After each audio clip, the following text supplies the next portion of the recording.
axis of rotation can be within or outside the. இப்போ கவனிங்க, I'll give you ரெண்டு கேஸ்லுமே I'll give you an example. Rigid body னு எடுத்துக்கலாம். Okay, this is some rigid body. இந்த கேஸ்ல இப்போ listen here, this is our axis. இது our axis னு எடுத்துக்கிறேன். இதுல உள்ள ஒரு பார்ட்டிகலுமே என்ன பாத் மேக் பண்ணுச்சு? Circular path. ஸோ எந்த பாயிண்ட்டை சென்டரா எடுத்துக்கிச்சு, அந்த எல்லா சென்டருமே எது வழியா பாஸ் ஆச்சு? நம்மளுக்கு ஆக்சஸ் வழியா பாஸ் ஆச்சு. Let's take this. நல்லா கவனிங்க, இது வந்து one of the example with axis of rotation is outside. இதுல உள்ள ஒரு பாயிண்ட் என்ன மேக் பண்ணிருக்கு? இப்போ வந்து அபவுட் திஸ் ஆக்சஸ் வெளியில கூட இருக்கலாம். இந்த இடத்துல axis with in the body, axis outside the body is also possible. ரைட்டா இல்லையா? Everyone okay with this? So எந்த இடத்துல சென்டர் இருக்கு, நம்ம அந்த சர்க்குலர் பாத்தோட சென்டர் வழியா தான் access is possible with in the body. Okay, rotational மோஷனை ஒரே வார்த்தையில சொல்லணும்னா எப்படி சொல்லுவீங்க? If anyone asks what is a rotational motion, rotational motion is simple ஒரே வேர்ட்ஸ்ல நம்ம எக்ஸ்பிளைன் பண்ணா அது என்ன சொல்லணும்? Rotational motion is what? It's nothing but a circular motion. Particles executing circular motion. See, எல்லா particlesக்குமே is going to make circular path. இந்த பாயிண்ட கவனிங்க, all particles are making circular path. இப்போ क्वेश्चन என்னன்னா, நம்ம நிறைய terms படிச்சிருக்கோம் ரைட்டா? Terms involved in circular path. என்னென்ன terms படிச்சிருக்கோம்? Radius, theta, omega, alpha, a, நிறைய terms படிச்சிருக்கோமா? இப்போ என்னோட क्वेश्चन என்னன்னா, this is a rigid body. இப்போ கவனிங்க, this is a rigid body இல்லையா? இந்த rigid body rotate ஆகும்போது, ஒரு rigid body rotate ஆகும்போது ஒரு பார்ட்டிகலுமே circular path மேக் பண்ணுது. everyone is clear இல்லையா? ஒரு பாடி rotate ஆகும்போது about the axis centrally rotate, all the particles are making circular path. What is your point? think பண்ணி இதை ஆன்சர் பண்ணுங்க. so about the axis all the particles are making circular path. the question நீங்க என்ன அப்படின்னா, எல்லா பார்ட்டிகல்ஸுமே வந்து equal angle rotate ஆகுமா? ஒரு பார்ட்டிகல் ரொட்டேட் ஆச்சுன்னா இல்ல அன்இக்குவல் ஆங்கிள் ரொட்டேட் ஆகும். This is a rigid body. நான் உங்களுக்கு க்ளூவும் தரேன் நான். this is a rigid body. so distance between the particles சேமா இருக்கணுமா டிஃபரெண்டா இருக்கணுமா? Same. everyone okay with this? all the particles are equal distance from each other, fixed distance. so ஒரு object rotate ஆகுது, θ angle rotate ஆகுதுன்னா மத்த particles என்ன ஆகணும்? it should make rotate with what? Same angle. கரெக்ட்டா? அப்பதான் டிஸ்டன்ஸ் பிட்வீன் த பார்ட்டிகல்ஸ் மாறாது. everyone okay with this? என்னன்னா நல்லா கவனிங்க, ஒமேகாவோட டெஃபினிஷன் என்னது? Angle rotated in a given time. so சிம்பிளா சொன்னீங்கன்னா θ rotated in a given time. so இதுல இருக்கக்கூடிய எல்லா பார்ட்டிகல்ஸ்மே என்னது? everything is same. angular displacement is same for all the particles. so இங்க என்ன பாயிண்ட் அப்படின்னா, இப்போ டவுட்ஸ் இருந்தா you can ask. இல்ல புரியலனாலும் let me know. okay, first time புரியணும்னு இல்ல, டவுட்ஸ் இருந்தா you can ask. so in rotational motion all particles moving in circular path will have same angular displacement. இப்போ நான் சொல்றது வந்து ஆங்கிள் மட்டும் தான் சொல்றேன், மறந்துடாதீங்க. angular displacement, linear displacement நான் சொல்லல. it covers equal angular displacement in a given time. omega, that is angular velocity, is same for all the particles in rotational motion. அந்த circular path மேக் பண்ணக்கூடிய எல்லா பார்ட்டிகல்ஸ்க்கும் omega என்னவா இருக்கும்? is same or equal அப்படின்னு சொல்லலாம். for all particles in rotational motion. நீங்க நிறைய இடத்துல இதை பார்த்திருப்பீங்க. ஒரு ஆப்ஜெக்ட் ரொட்டேட் ஆகும்போது just they will put omega. இப்படி ரொட்டேட் ஆகும்போது பக்கத்துல ஒமேகா போடுவான், பார்த்திருக்கீங்களா?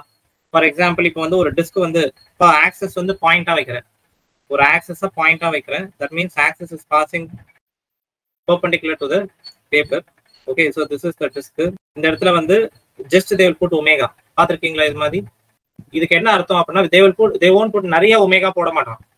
omega 1, omega 2, ஒரு 10 omega, 20 omega they won't give.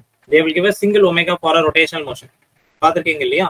that means இந்த எல்லா பார்ட்டிகலுமே different Pathla they will move, different circular path, different radius. okay, இத பத்தி டீடைலா நம்ம ஸ்டடி பண்ணலாம். But the point here is, இந்த பார்ட்டிகல் நல்லா கவனிங்க, இந்த ஃபர்ஸ்ட் பார்ட்டிகல் எவ்வளவு டிஸ்பிளேஸ்மென்ட் மேக் பண்ணுதோ, ரொட்டேட் ஆகுதோ, at the same இதுல என்ன ஆகணும்? இந்த பார்ட்டிகல் என்ன இருக்கணும்? it should have displaced. இந்த ரெண்டாவது particle, so I am considering two particles, this is 1 and this is 2.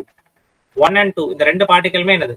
Same டிஸ்பிளேஸ்மென்ட்ல angular displacement இருந்தாதான் டிஸ்டன்ஸ் பிட்வீன் த பார்ட்டிகல்ஸ் மாறாது. இல்லனா என்ன ஆயிடும்? it will affect the distance between. okay, important point அது. அதனால தான் நம்மளுக்கு ஒமேகா நம்மளுக்கு ஃபிக்ஸ்டா இருக்கு அப்படின்றத நம்ம சொல்லலாம். ஸோ இன்னும் ஒரு பாயிண்ட் நான் ஆட் பண்ணிட்டேன். end of the day it is constant for all particles. formulas we studied in circular motion can be used for each particle, can be used for each particle in rotational motion. இப்போ கவனிங்கப்பா, it's a very simple statement மாதிரி தெரியும், but ரொம்ப ரொம்ப powerful இது. formulas we studied in circular motion. நம்ம circular motionல நிறைய formulas, that is translational acceleration, angular acceleration, radial acceleration எல்லாமே பார்த்தோம் இல்லையா? அது எல்லாமே இங்கேயும் அப்ளை பண்ண முடியும்.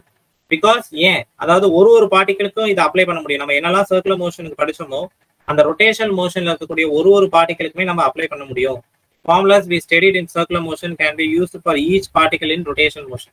Why? What is the reason? Because all particle in rotational motion is making what? Circular path. So இன்னொரு point நான் add பண்றேன். Okay, this is also very interesting point. And linear speed of particles, linear velocity and linear speed of particles in rotational motion. This is a very interesting point. Listen it. So this is a disk in எடுத்துக்கலாம். Okay, this is a disk. Disk வந்து it is going to rotate about this center point வழியா axis இருக்கு. Okay, this is our axis. So about this point வந்து rotate ஆக போகுது. Two particles. This is 1. This is 2. Okay, ரெண்டு particle consider பண்ணிக்கிறேன். For radius 1, radius 2. யாருக்கு radius அதிகம்? One first ka second ka. Come on, first particle is having more radius or second particle? Second particle. So center la irundhu paakumbodhu second particle R2 is greater than R1. Any doubt? Radius பொறுத்த வரைக்கும் center second particle oda radius is greater. Okay, but omega ரெண்டு பேருக்கும் same or different?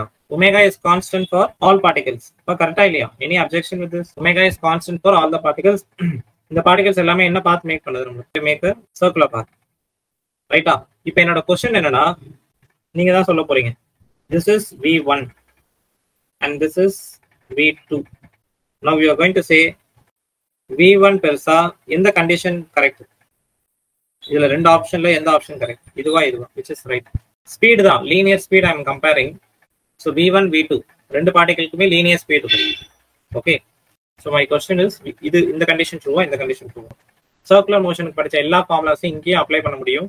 Okay, V is equal to R omega ன்னு படிச்சிருக்கோமா? V equal to R omega. Okay, இங்க omega இப்போ இந்த first பார்ட்டிகளுக்கு என்ன ரிலேஷன் எழுதலாம்? ஃபர்ஸ்ட் பார்ட்டிகளுக்கு V1 is equal to R1 omega. Omega is same. ரெண்டு பார்ட்டிகளுக்குமே ஒமேகா சேம். ரெண்டாவது பார்ட்டிகளுக்கு என்ன எழுதலாம்? V2 is equal to R2 omega. கரெக்ட்டா? V2 is equal to R2 omega. இந்த இதுல ரெண்டு பார்ட்டிகல்ஸ்க்குமே omega is going to be same. That is, can I write like this? V1 by R1, V2 by R2. From here நம்ம என்ன சொல்ல முடியும்? V1 பெருசா, V2 பெருசா? அப்ப இந்த ரிலேஷன் நமக்கு கவனிங்க. சரி, இங்க ரெண்டு கேஸ்லயுமே ஒமேகா is what? Same. அப்ப எது டிசைட் பண்ண போகுதுன்னா V is proportional to R. கரெக்ட்டா இல்லையா? V is proportional. ரெண்டு கேஸ்மே ஒமேகா சேம் பா. Velocity is proportional.